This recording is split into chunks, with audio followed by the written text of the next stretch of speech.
Listo, bienvenidos. Muchísimas gracias por acompañarnos en una sesión más aquí en Zoom y también en la transmisión en Facebook.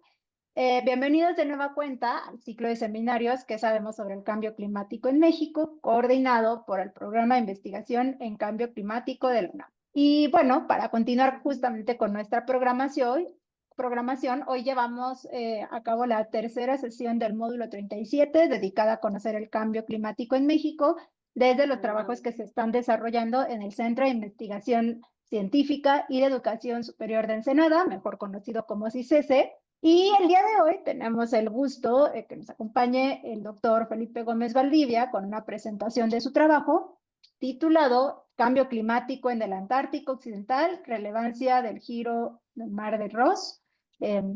Muy interesante porque justamente hablábamos hace un momento, nos salimos un poco de la parte nacional para conocer otras latitudes, entonces creo que también nos va a dar muchos insights.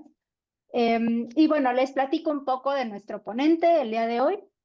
El doctor Felipe Gómez realizó sus estudios universitarios de ingeniería en la Universidad Autónoma Metropolitana Azcapotzalco y posteriormente cursó la maestría y el doctorado en ciencias en oceanografía física en el CICESE en Ensenada, Baja California. Realizó un par de estudios de estancias postdoctorales posteriores, el último de ellos en el British Antarctic Survey, en Cambridge, Reino Unido, con el objetivo de analizar la dinámica del Antártico Occidental bajo escenarios de cambio climático. Algunos resultados de dicha investigación se mostrarán justamente en esta charla y actualmente se desempeña como investigador en el Departamento de Oceanografía Física del CICESE. Doctor, le agradecemos muchísimo su tiempo y su disposición para acompañarnos y sobre todo para que nos platique un poco, sé que es un cachito de todo lo que se hace a veces en una investigación.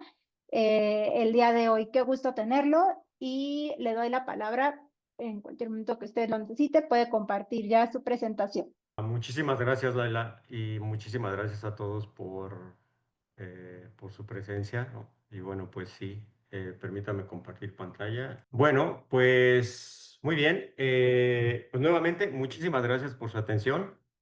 Y bueno, el título de la charla es Cambio climático en el Antártico Occidental y pues específicamente la importancia del giro ciclónico del mar de Ross, ¿no?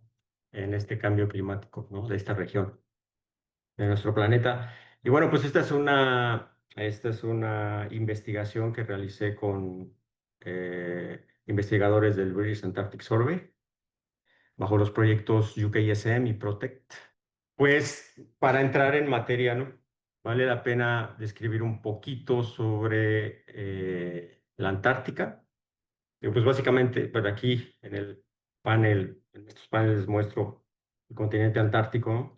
Pues básicamente el continente antártico se puede dividir en una parte este y una parte oeste, y la división pues está dada, o sea, más o menos caracterizado así, pues esta división dada por esta cadena montañosa que atraviesa el continente y que va desde el mar de Ross hasta la península antártica, ¿no?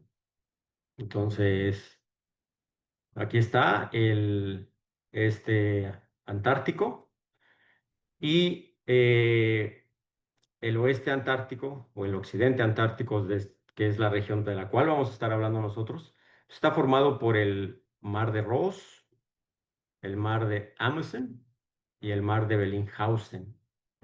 Son nombres no muy comunes, ¿verdad? Pero ojalá y podamos retenerlos en la mente un momento en lo que dura la charla, porque vamos a estar hablando recurrentemente de ellos. Y bueno, pues el mar de Ross se caracteriza por tener una de las plataformas oceánicas de hielo más grandes que hay en el planeta, ¿no? Otra característica ya que tiene que ver más con la circulación oceánica del Antártico, pues tiene que ver con una particularidad muy especial, ¿no? Que es esta corriente circumpolar antártica que se muestra aquí la estoy tratando de mostrar, que rodea al globo, ¿no? Es la única corriente de nuestro planeta, pues que le da la vuelta de manera continua, sin interrupción, ¿no? Es la única corriente que hace eso, ¿no? Y otra cosa muy particular del Antártico o de la circulación oceánica del Antártico, pues es la presencia de estos dos grandes giros ciclónicos. Uno del lado en la parte este del Antártico, que es el giro ciclónico del mar de Weddell, que lo estoy señalando aquí, y otro, pues, del cual nosotros vamos a estar hablando bastante, pues es el giro del mar de Ross en la parte occidental, en el oeste de la Antártica. Bueno, pues siguiendo con algunas otras características de la región de estudio, de la Antártica, pues aquí lo que les estoy mostrando en el panel en color es un promedio de todas las mediciones de temperatura que se han tomado, que están disponibles o que estuvieron disponibles hasta el 2023, ¿no? Y esto corresponde a un promedio entre la capa de 400 y 1200 metros de profundidad, ¿no? Entonces aquí estamos viendo pues, justamente un promedio temporal, pero un promedio también espacial, ¿no? Es el promedio de la capa entre 400 y 1200 metros de profundidad. Perdonen, sí. Y pues es lo que está ahí, ¿no?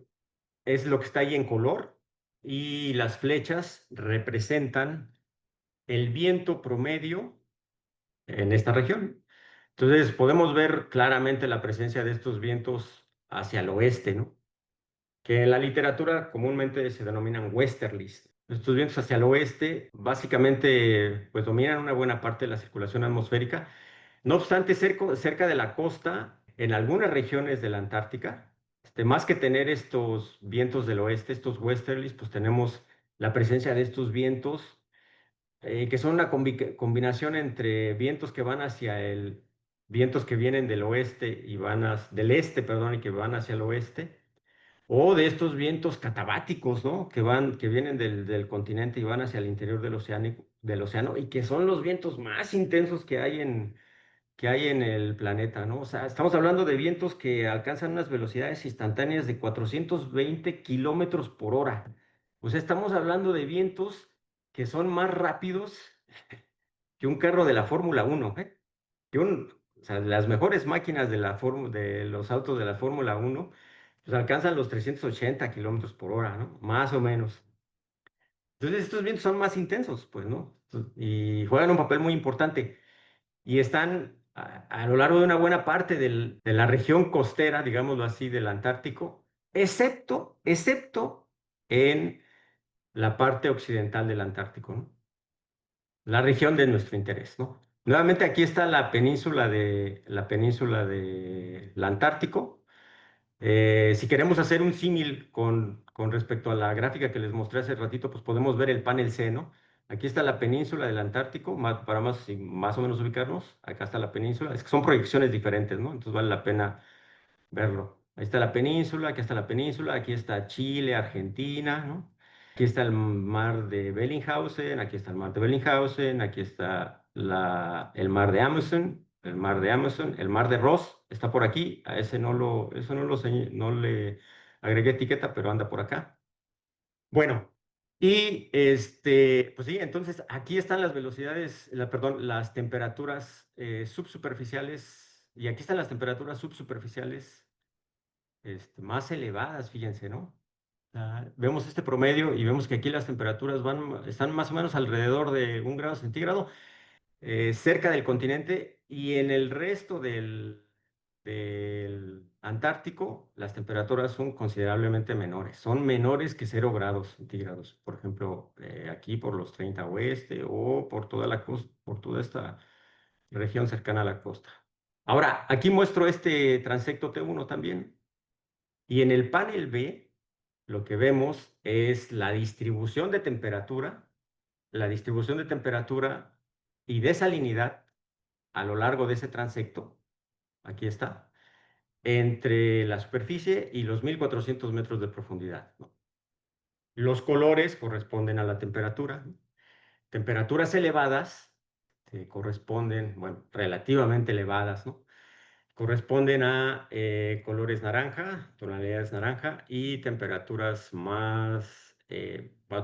menores corresponden a tonalidades azules. Y pues vemos, ¿no? Ahí vemos Esta es la distribución promedio de la temperatura a lo largo de este transecto, y lo que podemos ver, que seguramente muchos de ustedes lo saben, es que, pues a diferencia de las regiones tropicales, subtropicales, donde el agua subsuperficial es más fría, en las regiones polares el agua subsuperficial es más cálida que el agua superficial, ¿no? Porque el agua superficial pues se está formando el hielo, en la capa superficial se está formando el hielo marino.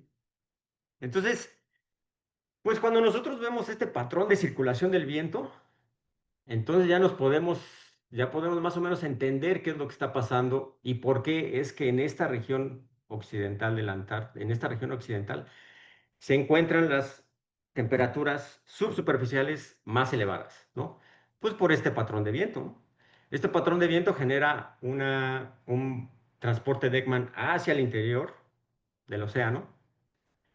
Y el agua que es transportada, pues es reemplazada por agua subsuperficial, que es más cálida. Entonces, esa es la explicación por la cual en esta región occidental del Antártico están esas temperaturas subsuperficiales más elevadas. ¿Y eso qué implicaciones tiene? Bueno, pues está este trabajo de Paolo y colaboradores del 2005 que muestran que las mayores pérdidas del volumen de hielo en la Antártica ocurren justamente en el Antártico Occidental, en la región occidental de la Antártica, ¿no? Estos círculos rojos muestran eso, ¿no? El porcentaje del volumen de hielo que se ha perdido, o que se perdió más bien, en promedio de 1994 al 2012. A diferencia de la parte este, en donde más que pérdida, pues hay unas ganancias menores, ¿no? En algunas de estas plataformas de hielo marinas, más bien, y bueno, sí, ¿no? Pero estas pérdidas, pues, ocurren principalmente en el Antártico Occidental. Ahora, pues, cada vez nosotros escuchamos más y más, bueno, escuchamos y creo que hemos experimentado, o experimentamos cada día más y más, pues, los efectos del cambio climático, ¿no? Hace 2 semanas, por ejemplo, se rompió el récord de temperatura máxima desde que se ha podido registrar esta temperatura en Mexicali, ¿no? En la ciudad de Mexicali, en Baja California, ¿no? Se llegaron a los 51 grados centígrados, cuando el récord estaba en 47, 48 grados centígrados. Pero también hay regiones en Europa que el invierno pasado no recibieron visitantes porque no había hielo suficiente para practicar el esquí, ¿no? O la intensificación súbita de los huracanes en el Pacífico. Tenemos como ejemplo, pues, lo que le ocurrió lo que le ocurrió a Acapulco hace algunos años. Entonces, pues una pregunta así muy inmediata es, ¿qué le va a pasar a esta región? ¿Qué le va a pasar al hielo que está en esta región? ¿Y cuáles van a ser sus impactos? ¿Y por qué surge esta pregunta? Pues porque la Antártica es el lugar en donde está la mayor concentración del hielo de nuestro planeta. Este lugar cuenta con la mayor concentración de hielo. Si el hielo de la Antártica se llegara a derretir por completo, hay estimaciones que hablan de que el aumento en el nivel del mar sería mayor a 50 metros. Eso implica, bueno, es fácil imaginarse, ¿no? Es una catástrofe, pues. Sería una catástrofe. Muchas de las ciudades que conocemos actualmente desaparecerían. Los impactos en la humanidad serían garrafales, pero no solo eso, ¿no? Los impactos en la vida del planeta como la conocemos, de la flora y la fauna de todo el planeta, se verían amenazadas. Principalmente la flora y fauna que está cerca de las regiones costeras, pero imagínense 50 metros. Hay ciudades que tienen importancia económica, que tienen una importancia económica muy relevante, una importancia económica internacional muy relevante, pues que desaparecerían completamente. Una de ellas es Londres, por ejemplo, ¿no? O Nueva York. Entonces, pues sí, ¿no? Considerando estas potenciales consecuencias debido al calentamiento del planeta que pueden derivar en la pérdida del hielo de la Antártica, y considerando que esta región es la región donde se pierde más hielo, pues esa es la pregunta, ¿no? ¿Qué le va a ocurrir o qué le ocurre a esta región durante escenarios de cambio climático? Y bueno, pues para tratar de hallar una respuesta al respecto, utilizamos un modelo numérico, ¿no? Es el modelo, una implementación numérica, es este modelo numérico de cambio climático, un modelo numérico del clima, ¿no? Del Reino Unido, es UKESM1, es el nombre. Permítanme llamarlo en inglés porque estoy más familiarizado con el nombre en inglés, UKESM, pues que es un modelo global que incluye una parte oceánica, el hielo marino, la superficie terrestre, vegetación, química atmosférica, biogeoquímica marina, la dinámica del hielo continental. Entonces, todos esos componentes están incluidos en este modelo. Unas otras características, pues es un modelo que tiene una resolución de 1 grado, cuenta con una componente histórica, ¿no? Una componente histórica que va de 1850 al 2014. Ese es el periodo histórico de simulación del modelo. Previo a ello, hubo una corrida hubo un par de corridas preindustriales, se le llama, que simulan varios cientos de años, y cuenta con este modelo se ha utilizado para implementar varios escenarios de cambio climático. Nosotros en esta charla nos vamos a concentrar en dos: el escenario SCP-1 y el escenario SCP-5, ¿no? El escenario SCP-1, o más bien es SCP-1 1.19, pero yo le voy a estar llamando SCP-1, pues que está caracterizado por bajos impactos de calentamiento global antropogénico, y el escenario SCP-5 está caracterizado por un impacto antropogénico reflejado en el forzamiento termodinámico, ¿no? O térmico más. Y cada uno de estos escenarios cuenta con 5 experimentos, ¿no? Entonces, también yo les voy a estar enseñando, les voy a estar hablando de promedios del ensamble, ¿no? Y cada ensamble pues corresponde a 5 experimentos. Y bueno, esta es una comparación entre la circulación superficial la circulación superficial geostrófica generada por el modelo y comparado con observaciones.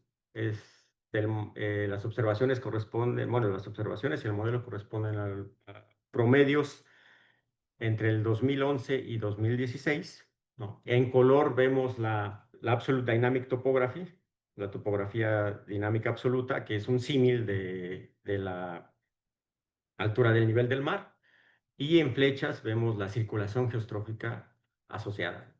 Entonces, pues lo que podemos ver, ¿no? Es esta corriente que les mencioné al inicio, esta corriente que viaja de oeste a oeste en esta porción, y que es la corriente circumpolar antártica, ¿no? O Antarctic Circumpolar Current.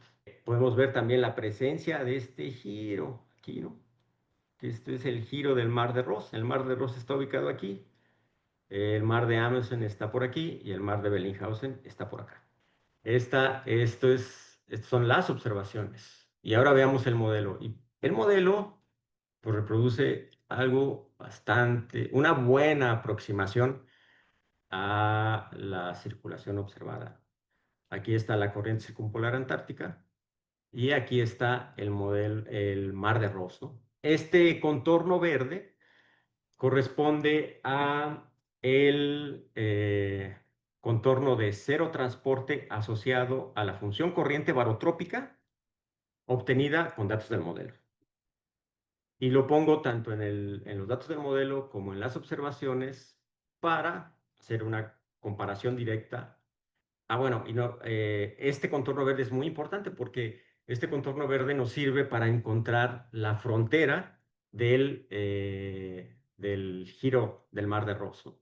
Entonces aquí podemos ver más o menos claro en el panel A, pues que hay una pequeña diferencia entre la frontera que se genera con esta función corriente barotrópica generada por el modelo y las observaciones de altimetría satelital, ¿no? Las observaciones de altimetría satelital más o menos ven la extensión del giro del Mar de Ross hasta los 135 oeste, mientras que este contorno de cero transporte, de cero Sverdrups, nos indica que el giro del Mar de Ross está, la frontera de giro del Mar de Ross está por ahí de los 140 oeste, ¿no? Esto es más evidente si vemos el panel C, ¿no? El recuadro C. Aquí está nuevamente, el contorno verde nuevamente indica la frontera del giro del Mar de Ross. Y las flechas, pues la circulación geostrófica de altimetría. Y pues, sí, ahí hay una diferencia, ¿no?, entre el modelo y las observaciones. Sin embargo, sin embargo, pues la verdad es que para hacer un modelo con un grado de resolución y para hacer un modelo del clima, se hace una muy buena representación, una buena aproximación de la dinámica geostrófica observada. Ahora, bueno, pues eso es en la superficie, ¿no?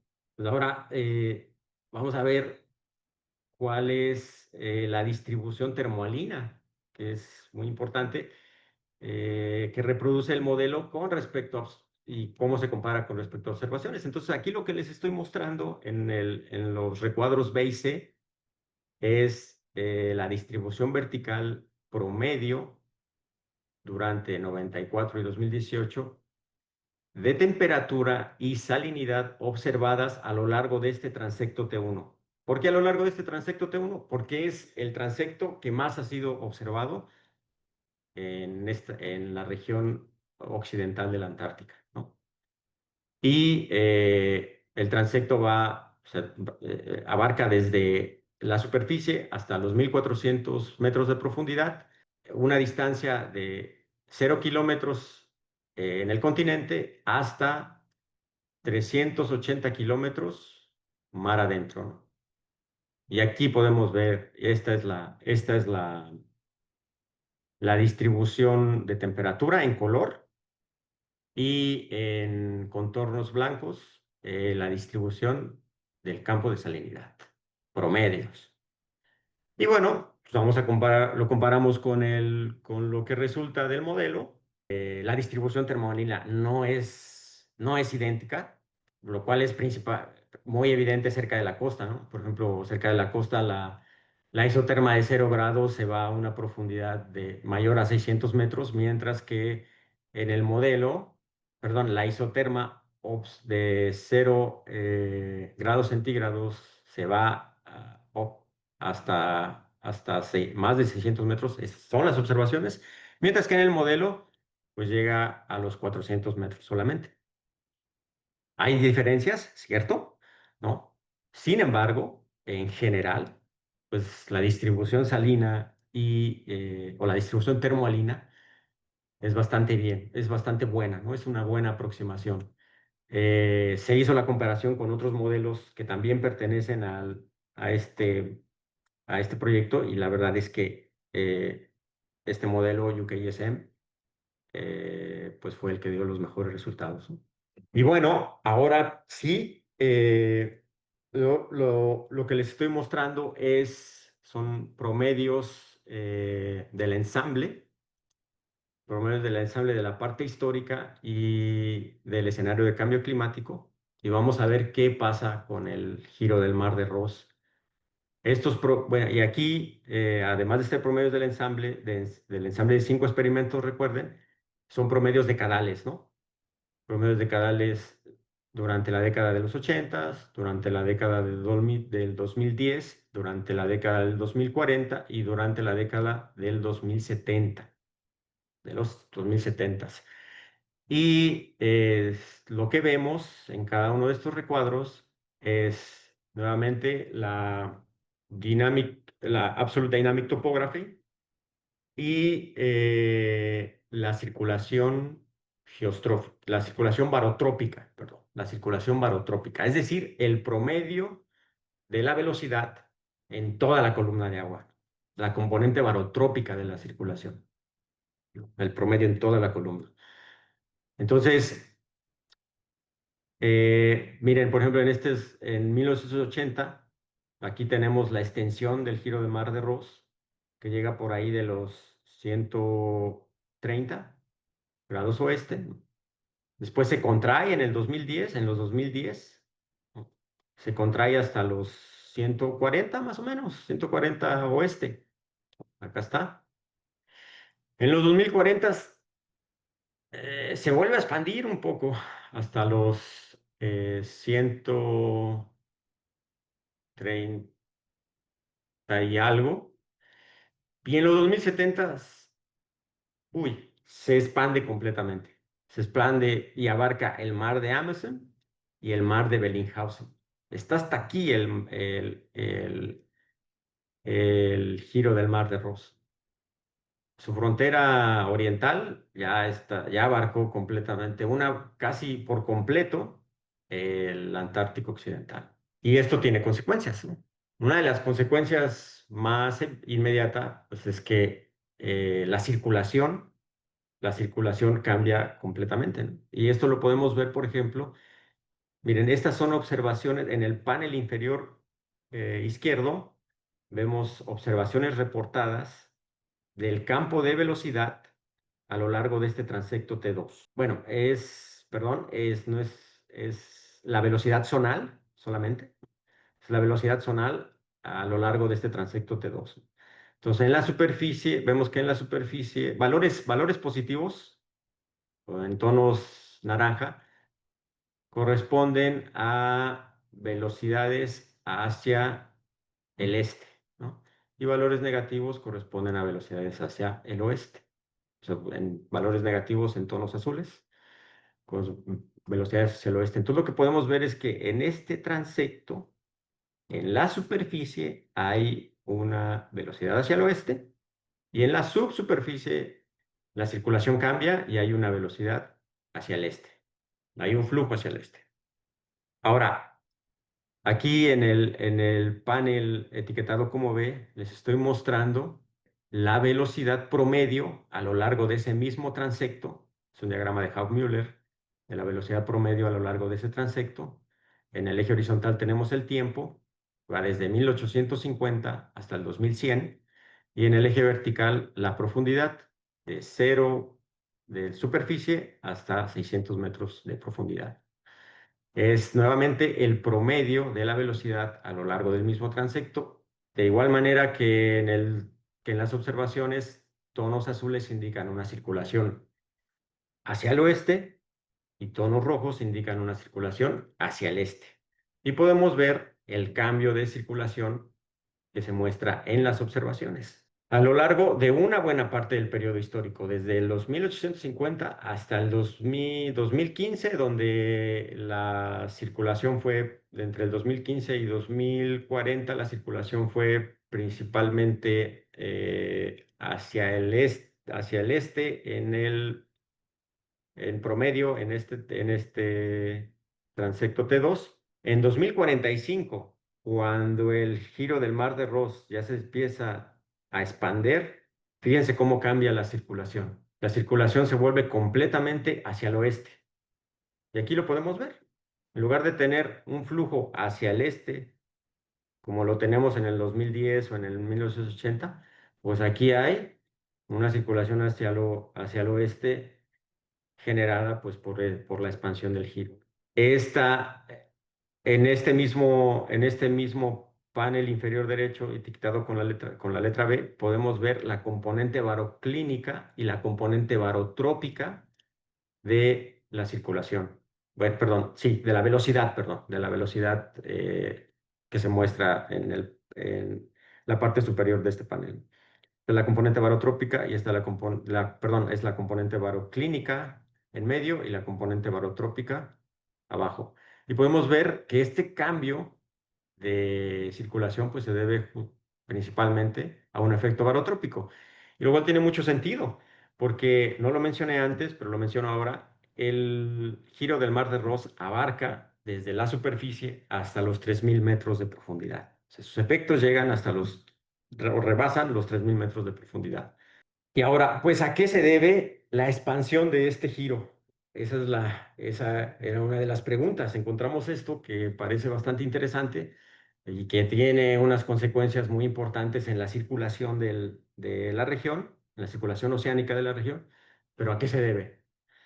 Y bueno, pues encontramos que el rotacional del esfuerzo superficial es el causante de esa expansión. Específicamente, la componente ciclónica del rotacional del esfuerzo superficial. Miren, lo que les estoy mostrando aquí en esta figura del panel A, vamos a empezar con los campos mostrados en flechas, ¿no?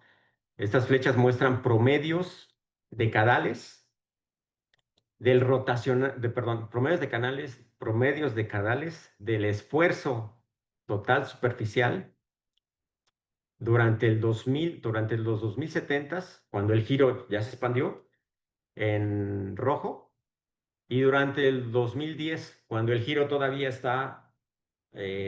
cuando el giro todavía no se expande, que su frontera llega hasta los 135, como se muestra aquí en el panel D, ¿no? Entonces, pues lo que se puede ver, digo, si uno lo ve ya con un poquito de más detalle, pues es que hay una intensificación ciclónica, ¿no? Se puede ver ahí, ¿no? Se puede ver ahí de manera cualitativa.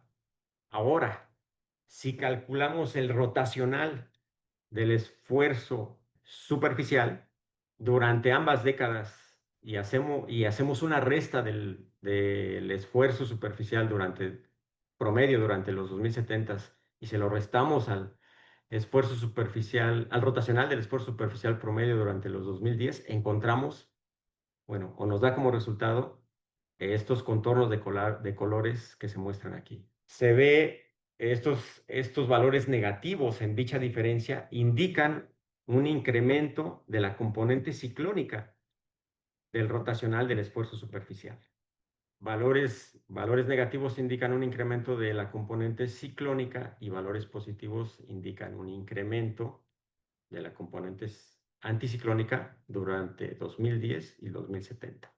Ahora, pues para ver si eso sí en verdad explica eh, el, el crecimiento del giro y su intensificación, pues hacemos una comparación entre la energía barotrópica, la energía cinética barotrópica dentro del dominio del giro, que se muestra en estas líneas continuas. Esta línea continua negra corresponde a la energía cinética barotrópica del giro del Mar de Ross durante el periodo histórico entre 1850 y 2014. Y después tenemos el comportamiento de dicha energía para el escenario SCP-1 en azul y para el escenario SCP-5 en rojo. Estas dos líneas continuas que estoy señalando en este momento. Y las comparamos con el rotacional del esfuerzo superficial total integrado en el dominio del giro. Y obtenemos estas líneas punteadas, ¿no?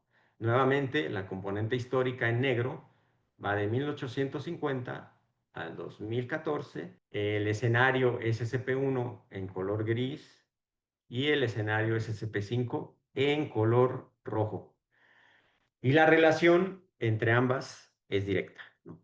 La relación entre la intensificación ciclónica del rotacional del esfuerzo superficial y la energía barotrópica dentro del giro del Mar de Ross es visible en esta gráfica. Ahora, el esfuerzo superficial, o bueno, como lo llamo aquí, esfuerzo superficial total o esfuerzo total superficial, es una combinación de dos factores.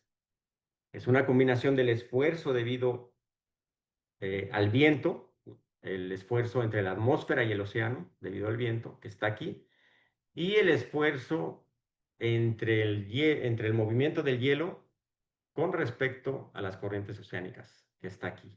Lo que les muestro en esta gráfica en este panel D, es la diferencia de la concentración de hielo marino promediado para la década de los 2070 menos la concentración de hielo marino promediada en la década de los 2010. Y vemos este patrón que está aquí. Hay una pérdida mayor al 30%, que alcanza niveles mayores al 30% de la concentración de hielo marino y principalmente en esta región. Miren, este contorno blanco está encerrando las regiones que tienen una pérdida de concentración de hielo mayor al 15%. Es toda esta región de aquí.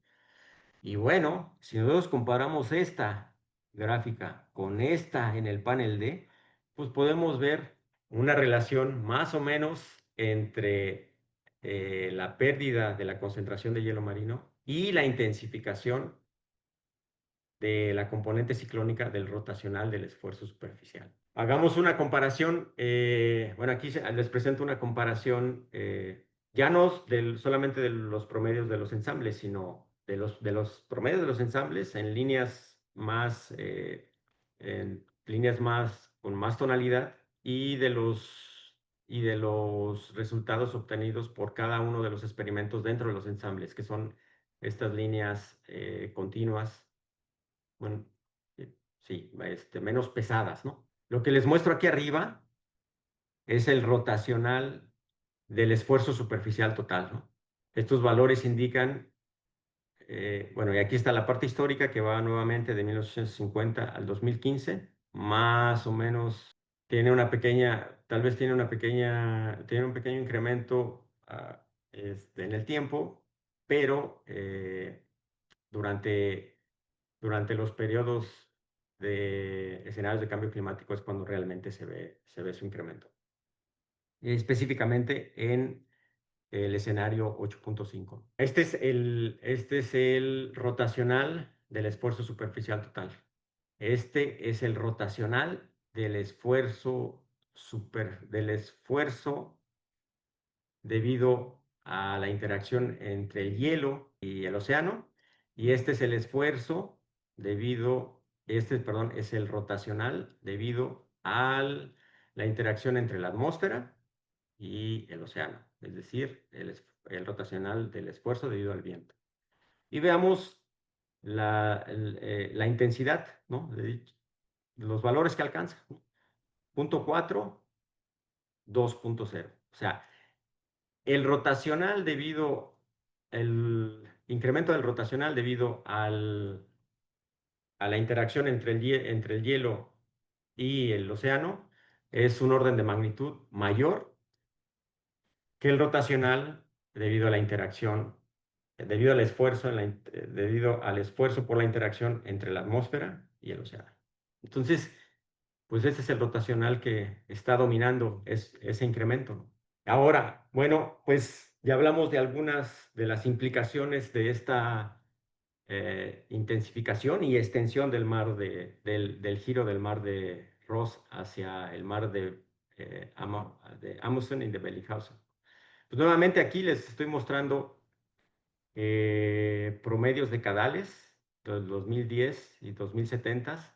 En color se muestra la temperatura subsuperficial promediada entre los 200 y los 700 metros de profundidad para ambas promedios decadales, en color. Y las flechas corresponden a la circulación barotrópica promedio en esas décadas. Y miren, pues lo que podemos ver, ¿no? Aquí en los 2010 teníamos unas temperaturas subsuperficiales del orden de 0.5 grados centígrados y aquí en los 2070 ya son un grado mayor, un grado centígrado mayor, más o menos, en promedio. Y pues se ve claramente aquí, pues, qué es lo que está pasando. Se expande el giro y el giro es capaz de advectar, de transportar, de llevar consigo agua más cálida que viene de fuera del océano hacia las regiones donde se encuentra el hielo marino. Y esa agua más cálida, pues es de esperar que es la que esté generando un deshielo en esta región y un incremento de la temperatura.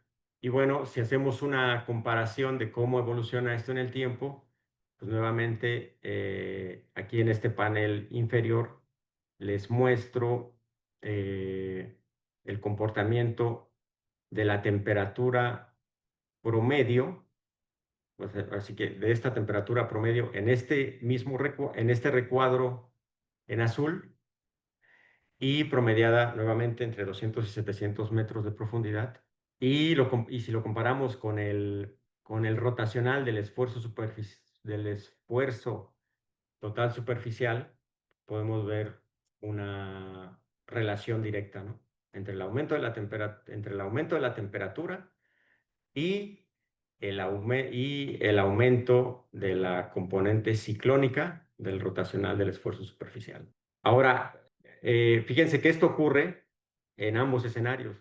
En el escenario de mayor generación de gases de efecto invernadero, que es el SSP5, y en el escenario SSP1 también.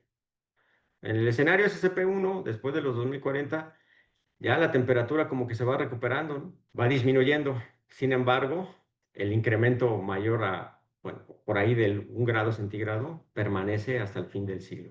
Y bueno, pues como les comentaba, hay este modelo se corrió para un periodo preindustrial de varios cientos de años simulados. Y aquí estos contornos blancos muestran pues la misma función, el mismo contorno de cero transporte de la función corriente barotrópica, ¿no? Perdón, por medios decadales. Aquí tal vez no se alcanza a ver, ustedes nada más ven tal vez un solo contorno blanco muy grueso, pero si le ponen un poquito de atención, por ejemplo, por aquí sí se alcanza a ver que más bien son varios contornos, ¿no? Uno por cada década de ese periodo preindustrial que le digo, son varios cientos de años simulados que corrió el modelo. Y este contorno verde pues corresponde al promedio total de todo, de todos esos años, ¿no? Y este contorno en rojo pues es como guía, ¿no? Para ver hasta dónde llega la extensión del giro del Mar de Ross, ¿no? Durante periodos, durante escenarios de cambio climático. La extensión del giro del Mar de Ross, como se puede ver aquí, no ocurre durante el periodo industrial y tampoco ocurre durante el periodo histórico de 1850 al 2010. Solo ocurre durante estos escenarios de cambio climático, pero ocurren los dos, ¿no? Que eso es una cosa interesante. Ocurre en el escenario más conservador, digámoslo de alguna manera, SCP-1 y el escenario más extremo. Bueno, pues unas pequeñas conclusiones, malas noticias, ¿no? Digo, las proyecciones de cambio climático sugieren un calentamiento intenso asociado a la extensión del giro ciclónico del Mar de Ross. Extensión que es independiente del forzamiento antropogénico asociado a un escenario particular. Ocurre en los dos extremos, en los dos escenarios extremos, tanto el de bajas emisiones de gases de efecto invernadero como el de altas emisiones de gases de efecto invernadero. La expansión del giro de Mar de Ross es resultado de la intensificación del rotacional del esfuerzo superficial, intensificación debida al efecto antropogénico en la concentración de hielo marino. De llevarse a cabo, el calentamiento descrito afectará la estabilidad termodinámica de la plataforma de hielo del Antártico con presumibles impactos globales. Probablemente estemos a algunas décadas de que el derretimiento del hielo antártico se salga de control. Bueno, pues estos resultados, si ustedes gustan verlos con mucho mayor detalle, claro, va a haber una sesión de preguntas, pero si quieren verlos con más detalle, pues han sido publicados. Aquí lo pueden checar con mayor detalle si están interesados. Y bueno, pues muchísimas gracias por su atención. Ahora sí, si tienen preguntas, pues adelante. Muchísimas gracias, doctor. Creo que nos deja también como reflexionando, sobre todo desde distintas disciplinas, porque es importante discutir justamente y, o sea, escuchar qué se está investigando sobre los océanos y sobre todo tal vez en latitudes muy distintas, ¿no? Que este caso es caso del Antártico. Y al escucharlo y un poco de las primeras reflexiones que creo que usted puntualizó muchísimo a lo largo de la presentación, era el impacto justamente que tiene, o sea, un poco por qué es importante que escuchemos hablar de las dinámicas de los mares y los océanos en el caso del Antártico y el Mar de Gross, pero específicamente el impacto que esto puede tener en la vida, ¿no? En la biodiversidad, en el caso del aumento del nivel del mar, que lo escuchamos constantemente y a veces son realidades tan alejadas a nosotros que pensamos que nunca nos va a tocar, ¿no? Un Sí, poco pensar digo, y también. bueno, hay que decir algo, ¿no? Digo, el aumento del nivel del mar, hay estimaciones, es un poco difícil hacerlo, esa estimación, pero hay estimaciones que dicen, bueno, el aumento del nivel del mar generado por el derretimiento de del hielo del Antártico hasta ahora no va más allá de unos cuantos centímetros, globalmente hablando. La cuestión es que si esto se sale de control, ese aumento pues este, va a ser mucho mayor, ¿no? La capacidad que tiene el hielo del Antártico, la capacidad potencial que tiene el hielo del Antártico en modificar el nivel del mar de todo nuestro planeta es inmensa. O sea, es eso, ¿no? O sea, estamos hablando de que si se llega a derretir todo el hielo, 50 metros va a aumentar el nivel del mar. Eso es una locura, ¿no? Sí, Claro, claro, yo la verdad espero que el modelo esté representando, que algo esté mal en el modelo, algo no esté bien en el modelo y estos resultados no sean tan extremos, ¿no? pero sin duda alguna creo que toca un punto clave para mi gusto y es estos modelos nos permiten movernos justamente a esos escenarios más extremos o más catastróficos, ¿no? Inclusive supongo que el modelo que usted utiliza, inclusive hay unos modelos que tienen como un poco pensándolo en manera de semáforo, el escenario verde, el escenario amarillo y el escenario rojo, de tal forma que el rojo es como el más catastrófico, ¿no? Pero creo que sin duda nos permite también justamente el diseño de políticas públicas, en pensar, ¿se puede hacer algo? Justo aquí lo estaba como apuntando, ¿no? ¿Se puede hacer algo ante el escenario actual, ante la dinámica actual? ¿Se puede hacer algo? ¿Qué se puede hacer? ¿Qué tipo de digamos, qué tipo de políticas, medidas se deben incentivar en este tipo también de panoramas y de discusiones que hay en torno al cambio climático, ¿no? Se me ocurre, por supuesto, creo que la más obvia tal vez para nosotros es justamente la disminución de gases de efecto invernadero, pero puede haber muchísimas otras o más detalladas que nos pueden ayudar. Y era un poco la pregunta que yo tenía. em, ¿Qué o sea, qué le ha motivado a usted a reflexionar en qué se puede hacer al respecto ante estos escenarios? Y aquí también, de hecho, hay una pregunta que va al respecto. ¿Qué sigue si conocemos los próximos escenarios? ¿Quién va a actuar? Las agendas actuales deberían de estar ya enfocadas a estos modelos, que creo que va un poco de la mano con lo que yo estaba preguntando. Y claro, digo, bueno, esa es una pregunta un poco difícil para mí, ¿no? Porque en realidad estamos mucho, o sea, la población mundial estamos en manos de las personas que toman las decisiones. O sea, nuestro papel como científicos corresponde, bueno, analizar un problema, dar a conocerlo de una manera seria, ¿no? Y bueno, y dejar ahí las cosas y tratar de hacer el trabajo de la manera más profesional posible, sobre todo en estos temas que son pues, que llaman tanto la atención, ¿no? Por sus posibles impactos. Pero bueno, por otra parte, nosotros, digo, este es un modelo numérico, ¿no? Es una aproximación, no es la realidad. Tampoco los escenarios de cambio climático quiere decir que eso va a ocurrir. Son escenarios, no podemos predecir. Eso bueno, me gusta asentarlo un poquito porque sí, no estamos haciendo una predicción de lo que va a ocurrir, ¿eh? No es eso. Solo agarramos unos escenarios que dicen, ah, bueno, si la concentración de gases de efecto invernadero fuera tal, la Tierra, nuestro planeta calentaría tanto y entonces ocurriría esto. Tenemos respuesta a esos escenarios. No quiere decir que eso vaya a ocurrir. Solamente tenemos, pues sí, ¿no? Considerando ese escenario, vemos la dinámica y esto ocurre, ¿no? Pero pero los efectos del cambio climático, bueno, como comentaba en la charla hace un poco, pues ya estas son cada vez más evidentes, ¿no? O sea, les comentaba esto de hace dos semanas se rompió este récord de temperatura máxima en la ciudad de Mexicali, a 51 grados centígrados. 51 grados centígrados alcanzó la temperatura, cuando el récord estaba en 47, 48. Y situaciones como esas han ocurrido similares, ¿no?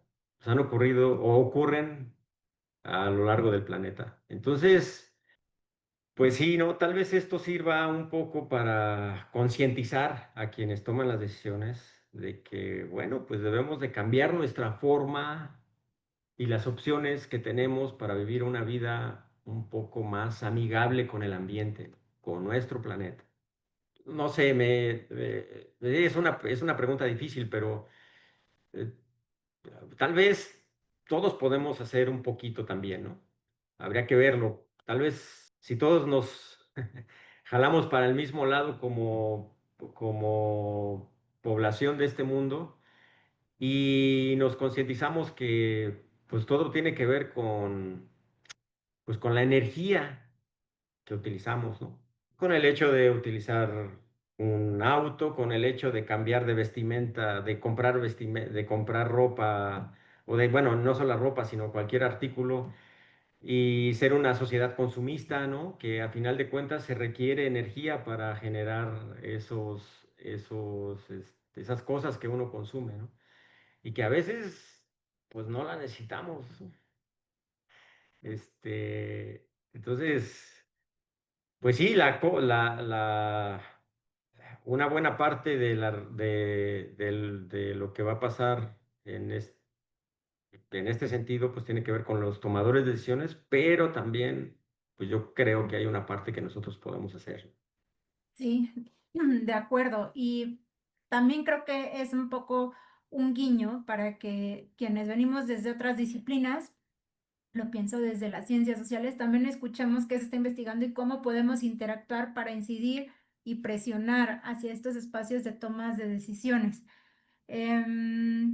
Vamos a hacer, ya tenemos como el tiempo encima, pero bueno, vamos a cerrar con esta última pregunta, doctor, que es, Sí, Celia Castellanos nos pregunta si existe alguna posibilidad de que estos escenarios cambien, ¿cuáles serían las condiciones básicas, supongo, ¿no? Básicas, básicas. bueno, mira, pues, o sea, nuevamente, ¿no? Estos escenarios son eso, escenarios, ¿no? Uno puede, uno, pues podría ocurrírsele otro escenario diferente, ¿no? O sea, estos escenarios están establecidos, ¿no? El IPCC dijo, ah, bueno, vamos a tomar estos escenarios vamos a incrementar en diferente grado la concentración de gases de efecto invernadero y vamos a ver qué pasa. Si podemos cambiar, tal vez Dalia quiera, sí, bueno, esos escenarios están ahí. Lo que puede cambiar o no la respuesta de nuestro planeta o de la respuesta del clima de nuestro planeta, pues es pues, las actividades humanas, ¿no? Eso es, no, esa es la cuestión, pues.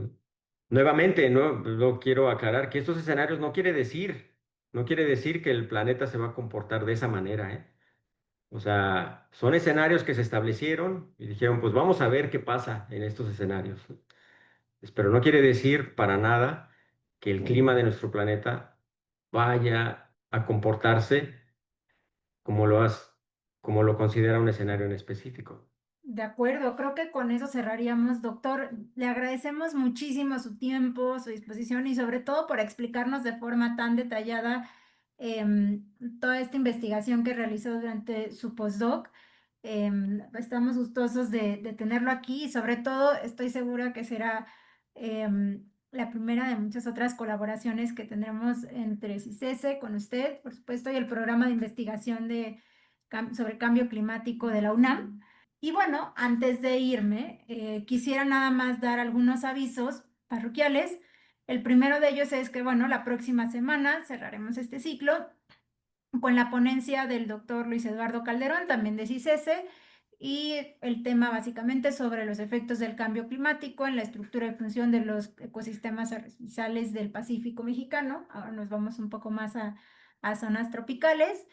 También tendremos el miércoles, un día antes, justamente una exposición de uno de nuestros estudiantes de servicio social sobre su tesis de licenciatura, que va sobre derecho ambiental. Y también recordarles que tendremos en octubre el Congreso del PINC. Les invitamos a seguir la programación, ya muy pronto vamos a tener todo listo. Va a haber talleres y va a haber, por supuesto, conferencias al respecto. Y también otro espacio que está relacionado con el PINC es la REDUC, que es justamente una red de estudiantes sobre cambio climático. Y los invitamos a ella que compartan algunas fotografías y otros elementos para participar y construir colaboraciones. Doctor, le agradezco muchísimo su tiempo de nueva cuenta y les agradezco a todas, todos ustedes quienes nos acompañaron el día de hoy en esta sesión. Muchas gracias. Hasta luego y que estén bien. Muchas Hasta gracias por su luego. atención.